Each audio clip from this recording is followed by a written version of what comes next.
Hello friends, कैसे हैं आप सब लोग। आशा करता हूं कि आप सभी स्वस्थ होंगे, अच्छे होंगे। क्या आप सभी हॉस्टल वार्डन की तैयारी कर रहे हैं? अगर आपने शुरू नहीं किया है तो आज ही हमारे चैनल को सब्सक्राइब करिए और शुरू हो जाइए, हॉस्टल वार्डन की तैयारी में लग जाइए, क्योंकि आपके पास ज़्यादा समय नहीं बचा हुआ है।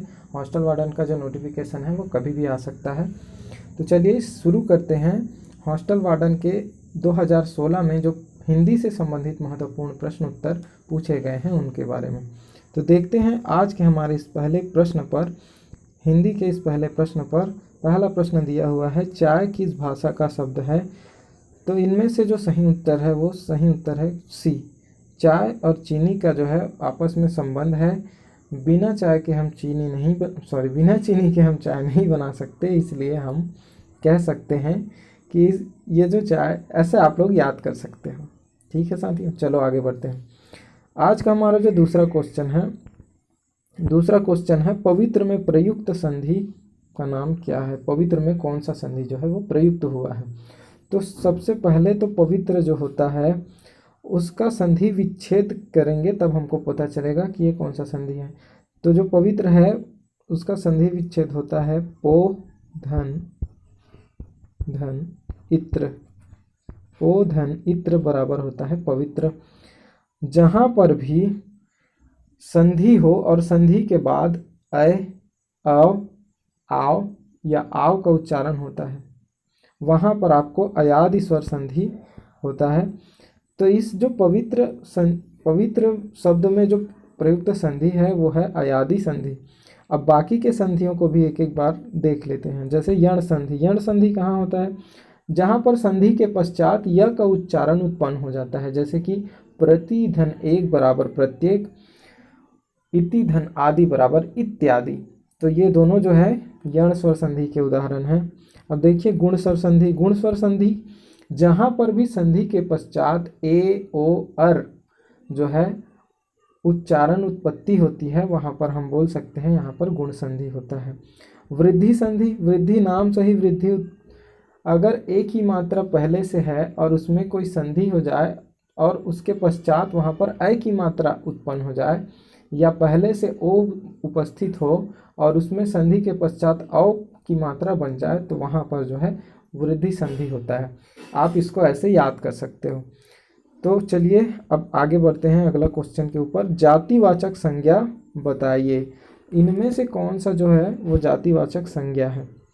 तो देखिए यहाँ पर जो श्याम दिया हुआ है, श्याम जो है एक व्यक्तिवाचक संज्ञा है। व्यक्तिवाचक संज्ञा वो होता है जो एक व्यक्ति के बारे में बताता है। श्याम जो है एक व्यक्ति के बारे में हमको बता रहा है। वैसे ही बाकी देखते हैं। दुख जो है एक भाववाचक संज्ञा है।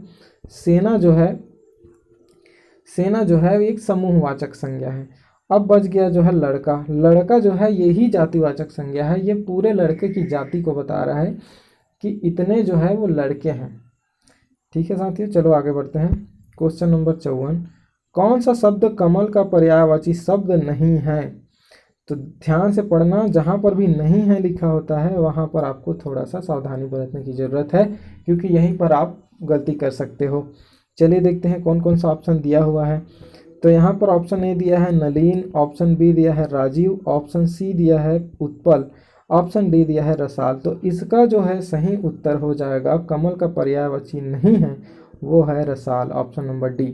रसाल मतलब होता है आम या फिर कोई भी मीठा वस्तु, उसको हम बोलते हैं रसाल। रस से भरा हुआ अर्थात रसाल।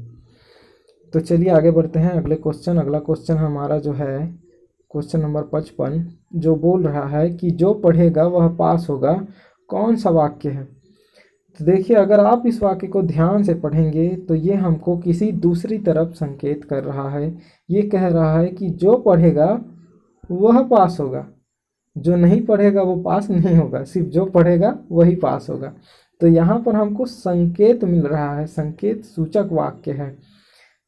चलिए अब हम लोग आगे बढ़ते हैं अगले क्वेश्चन में। अगला क्वेश्चन जो है आपके सामने है, आँख लगना मुहावरे का सही अर्थ है। तो आँख लगना जो है, इनमें से जो कौन सा उत्तर वो सही है? तो इसका जो सही उत्तर है वो है नींद आना। आँख लगना मतलब होता है नींद आना। दूसरा ऑप्शन है आसक्त होना। तीसरा विकल्प दिया है गहरी निद्रा में सोना। गहरी निद्रा में सोना, इसके लिए हिंदी में एक लाइन है, घोड़े बेचकर सोना, इसी को गहरी निद्रा में सोना बोलते हैं। आंखों का चिपक जाना, ऐसा कुछ नहीं होता। इसका सही उत्तर है आंख लगना। चलिए आगे बढ़ते हैं। भाई बहन में कौन सा समास है? भाई बहन, आप सभी ने बार बार देखा होगा कि जहाँ पर भी योजक चिन्ह लगा होता है, योजक चिन्ह यानी कि भाई और बहन के बीच में जो ऐसा एक चिन्ह लगा है, इसको बोलते हैं योजक चिन्ह। जहाँ पर भी आपको योजक चिन्ह दिखाई दे वो होता है आपका द्वंद्व समास। द्वंद्व समास यानी कि दो शब्दों को जोड़ने वाला। और जब इसको हम लोग विभक्ति करते हैं समास की, तो वहाँ पर और लिखा जाता है। जैसे कि भाई बहन का समास विग्रह करेंगे तो वहाँ पर लिखा है भाई और बहन, राम और लक्ष्मण, माता और पिता। ये सभी जो हैं द्वंद्व समास के उदाहरण हैं। चलिए आगे बढ़ते हैं। कौन सा वस्त्र पुल्लिंग है? तो यहाँ पर आपको बहुत सारे वस्त्र दिख रहे हैं। धोती दिख रहा है, कमीज दिख रहा है, कुर्ता दिख रहा है, टोपी दिख रहा है। तो इसको अगर आप उच्चारण करके देखें, धोती, टोपी, कमीज, ये स्त्रीलिंग जैसा उच्चारण हो रहा है। लेकिन इसमें जो है ऑप्शन नंबर सी, कुर्ता, ये है पुल्लिंग शब्द। तो 58 का सही उत्तर हो जाएगा ऑप्शन नंबर सी। 59 नंबर का क्वेश्चन देखते हैं। शुद्ध वर्तनी का चयन कीजिए। ये जो है व्यापम का फेवरेट क्वेश्चन है दोस्तों। इस क्वेश्चन को हजारों बार पूछ चुका है और न जाने कितने बार पूछेगा। तो इसका जो सही उत्तर है ये है ऑप्शन नंबर सी, उज्ज्वल। उ आधा ज व ल, उज्ज्वल। चलिए आगे बढ़ते हैं। ये हमारे आखिरी क्वेश्चन है, प्रश्न 60। ये बोल रहा है वकील किस भाषा का शब्द है?